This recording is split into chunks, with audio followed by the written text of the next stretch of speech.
Hello বন্ধুরা, সবাই কেমন আছো? আশা করছি তোমরা অনেক ভালো আছো। আমরা সকলে অনেক ভালো আছি। তো দেখতে পাচ্ছ এখানে আমি একটা সুন্দর নাইটি পরে বসে আছি। তো এখানে দেখো সব কিছুই সুন্দর করে আমার শাশুড়ি মা সাজিয়ে দিয়েছে। আমার শাশুড়ি মা বাড়ি ছিলেন না, একটু দরকারেই বেরিয়েছিল, তো সেই জন্য আমি রান্নাটা করেছিলাম। শাশুড়ি মা 5 রকমের মিষ্টি, দই এই সমস্ত এনে দিয়েছিল। একটা এই যে এই নাইটিটা পরে আছি, দেখো নাইটির ভেতরে নাইটি পরাও আছে।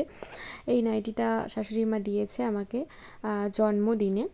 আর তো দেখো আমাকে আবার খাইয়ে দিচ্ছে, আমার বরমশাই খাইয়ে দিচ্ছে, শাশুড়ি মা খাইয়ে দিচ্ছে। ছবি তো তোলা হলো না। তো ছেলেকে নিয়ে খুব বেশি কিছু করে উঠতে পারিনি। তো তোমাদের দাদাভাই বলল যে একটু ফ্রাইড রাইস আর চিলি পনির কষ্ট করে তুমি করে নাও। তো যেহেতু শাশুড়ি মা বাড়ি ছিলেন না, সেহেতু আমাকেই করতে হয়েছে।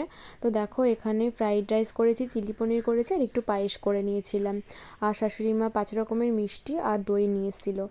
তো আর এখানে ফ্রুটি আর ছিল আইসক্রিম। তো ভিডিওটা তোমাদের কেমন লাগলো অবশ্যই কমেন্ট করে জানিও। ভালো লাগলে লাইক কমেন্ট শেয়ার করে দিও। চ্যানেলে নতুন হয়ে থাকলে অবশ্যই চ্যানেলটি সাবস্ক্রাইব করে দিও। আমার পাশে থেকো, পাশে থাকা বেল বাটনটি প্রেস করতে তোমরা একদম ভুলো না।